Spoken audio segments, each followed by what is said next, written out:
Anda kembali di Uji Kandidat Berita 1. Ya, Kita masih bersama Cawagup nomor urut 3, Sandiaga Uno. Ya, Rika, ini kalau kita bicara soal Pilkada DKI Jakarta saat ini ada satu hal yang cukup menarik sebetulnya. Kita lihat Jakarta ini kan sebetulnya heterogen, melting pot, tempat orang dari berbagai daerah itu berkumpul, dari berbagai kepercayaan bahkan, dari berbagai etnis bahkan. Nah, ini tapi seringkali ini dijadikan isu, ya kan? Padahal keberagaman, kebinekaan itu menjadi sesuatu yang harusnya ditonjolkan. Kita minta pernyataan atau tanggapan dari Mas Andi mengenai keberagaman ini. Ya, tentunya kita diberikan modal kekayaan sebagai bangsa Indonesia, diberi begitu banyak keberagaman dari etnis, ras maupun dari suku, agama, dan kita punya suatu simbol yang sangat kuat yaitu unity in diversity, Bhinneka Tunggal Ika. Dan kita meyakini bahwa ini adalah kekayaan kita, kekayaan Indonesia. Dan kita harus menghargai keberagaman kita dan toleransi. Saya SD-nya di sekolah PSKD, Persatuan Sekolah Kristen Jakarta. SMA-nya di sekolah Katolik. Saya sekolah itu hampir semua merasakan diri saya menjadi minoritas.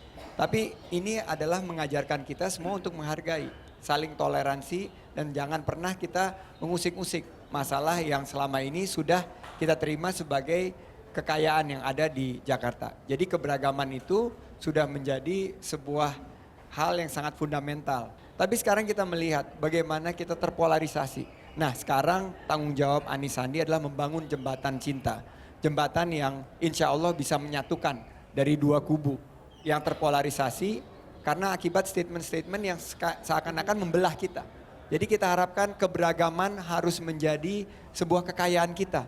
Bhinneka Tunggal Ika itu harus menjadi landasan kita. Dan kita harus memiliki pemimpin yang bertanggung jawab untuk mempersatukan kita, bukan memecah belah, bukan menjadikan Jakarta ini semakin terpolarisasi.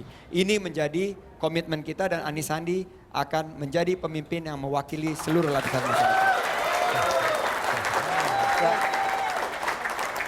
Mas Sandi, tadi menarik pernyataan Mas Sandi tentang polarisasi, gitu. Apakah polarisasi ini memberikan keuntungan bagi Mas Sandi? Sama sekali tidak, karena isu yang kami angkat itu adalah isu-isu real. Tadi yang diangkat oleh juga Kang Yayat dan juga Kang Gun-Gun. Di mana lapangan kerja, ini yang dirasakan oleh warga Jakarta. Bangsa lain tuh senang kita terpecah belah. Bangsa lain tuh senang kalau kita misalnya gontok-gontokan satu sama lain. Ayo kita satu bersatu, 15 Februari tinggal 5 minggu lagi kita sambut gubernur baru nanti di 15 Februari. Tapi Mas Andi tapi mendapat limpahan suara loh dari isu keberagaman di Jakarta yang panas saat ini. Menurut saya enggak. Kalau dilihat nanti mungkin Prof Gun-Gun yang lebih mengerti ya. Tapi kalau kita melihat karena kita kedepankan isu-isu yang rasional sekali. Isu masalah lapangan kerja, pendidikan, dan juga isu-isu yang berkaitan dengan hal-hal yang berkaitan dengan biaya hidup. Masalah polarisasi ini memang sekarang menjadi sebuah tanpa saya pernah rencanakan, itu menjadi ada isu itu. Nah, bagaimana kita meyakinkan sekarang? Karena kalau lihat dari mayoritas warga Jakarta itu ingin pemimpin yang sejuk, pemimpin yang damai, pemimpin yang bisa merajut kembali apa yang pernah terkoyak, mengumpulkan apa yang pernah terserak. Baik. Dan sosok itu saya lihat ada di Mas Anies dan Sandi. Baik, Mas Sandi, ini kalau kita bicara soal polarisasi tadi, tapi kalau kita bicara soal politik, momentum itu juga harus dimanfaatkan sebaik-baiknya, bukan? Kita punya satu foto dan juga nanti ada beberapa pernyataan netizen yang bisa ditanggapi sama Mas Sandi. Nah, ini Pak Anies berkunjung ke markas FPI ya, Rizik Sihab. Bertemu dengan Rizik Sihab. Ya, ini ada beberapa pernyataan netizen mengenai pertemuan ini. Nah, ini ada Ahmad Sahal. Ya, ini lumayan keras ya pernyataannya ya di Twitter. Kalau emang Anies Baswedan pemersatu, jangan hanya FPI yang ditemui. Temui juga tadi ya korban intoleransi ya, seperti Syiah, Ahmadiyah, dan lain-lain. Dan ini ada Yunarto Wijaya. Salut luar biasa kalau niat mulia Anies Baswedan mempersatukan semua elemen termasuk FPI. Bisa juga diikuti juga dengan bertemu Ahmadiyah misalnya ya. Oke. tanggapannya Mas Anies. Mas Anies itu adalah seorang sosok intelektual. Dan dia cendekiawan yang sangat menghargai bagaimana kita mempersatukan. Acara kemarin yang dilangsungkan oleh FPI adalah acara membedah isu-isu dan ternyata ada kesamaan. Bahwa FPI melihat bahwa mereka juga menolak untuk melanjutkan reklamasi. Kami hadir di situ atas undangan dari teman-teman think tank daripada FPI. Kalau semuanya itu kita ingin menjadi pemimpin yang mempersatukan, kita harus mendengar bukan hanya dari FPI tapi dari semua pihak. Dan tentunya kita ingin mewakili seluruh lapisan masyarakat karena mereka juga warga Jakarta. Warga Jakarta itu patut didengar dan patut didengar juga apa menjadi aspirasi mereka. Jadi bagi kami masukan-masukan tadi dari Kang Toto yang bekerja untuk Pak Basuki, saya yakin itu sebuah masukan yang baik. Dan tentunya kita akan membuka dialog ini kepada siapapun juga kalau mereka itu warga Jakarta karena kami siap untuk menjadi pemimpin mereka. Oke. Mas, benar tidak tim Anda membuat spanduk begitu ya, spanduk Anies Sandi itu kami akan batalkan reklamasi, terus kemudian no Syiah, no sekularisme. Kalau posisi kami mengenai reklamasi sudah sangat jelas. Kami adalah satu-satunya yang sudah bersikap bahwa kami akan menghentikan proses reklamasi. Kalau berkaitan dengan tadi yang disampaikan no Syiah, no sekuler itu tidak pernah diotorisasi oleh tim kami.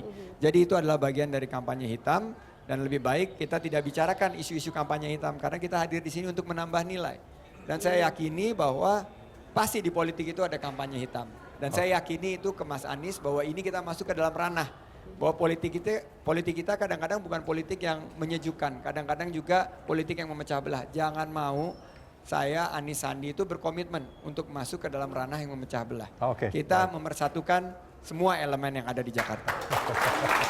Kita langsung minta tanggapan dari Mas Gun-Gun. Iya, saya teringat satu tesisnya John Kane ya soal era keberlimpahan komunikasi. Dan musim-musim kampanye ini pasti informasi sangat berlimpah. Maka seluruh pasangan kandidat itu harus bukan hanya membangun kesadaran berwacana, tetapi kesadaran praktis. Contoh misalnya soal tadi, isu Syiah, isu sekularisme, yang tadi sudah ditegaskan tidak diotorisasi oleh pasangan Anies Sandi. Ini menurut saya penting rentang kendali itu menjadi efektif sampai ke relawan, sampai ke tim ses. Kenapa? Karena saya melihat, Indonesia adalah rumah besar yang menghormati pluralisme, yang menghormati keberbedaan, dan dalam demokrasi keberbedaan adalah keniscayaan. Bagi saya ketika misalnya sekarang semua pasangan berkontestasi pasti ada gesekan. Karena Jakarta adalah barometer, maka menurut saya kontestasinya gagasan, ide dan orientasi ke depan membangun Jakarta. Oleh karena itu saya agak khawatir ketika misalnya letupan-letupan yang kemudian terjadi bukan hanya di panggung-panggung debat tetapi juga di sosial media yang menunjukkan wajah Janusnya, positif dan negatif sekaligus, itu terjebak pada godaan black campaign yang dilakukan secara masif dan terstruktur.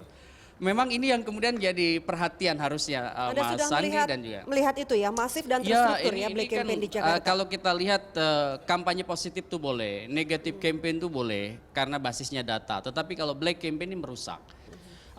Mas Sandi tentu di panggung ini harus diminta komitmennya untuk itu. Bukan hanya Mas Sandi, saya percaya kalau Mas Sandi secara pribadi. Tetapi yang nggak percaya Mas siapa Mas? Ini kan struktur ya, pemenangan itu kan struktur. Jadi harus ada komitmen juga untuk memastikan struktur pemenangan termasuk sampai relawan itu dalam koridor yang menghormati hukum, etika dan keadaban publik begitu. Ya, ini kalau kita bicara soal keberlimpahan informasi itu kan bukan hanya soal informasi yang kampanye hitam, kampanye negatif, kampanye yang lebay juga ada juga banyak juga di media sosial.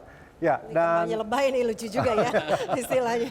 Ya, dan sebetulnya kita punya satu Vox Pop lagi, tapi nanti kita akan coba saksikan di segmen berikutnya. Pemirsa jangan kemana-mana, Uji Kandidat masih akan kembali usai jeda.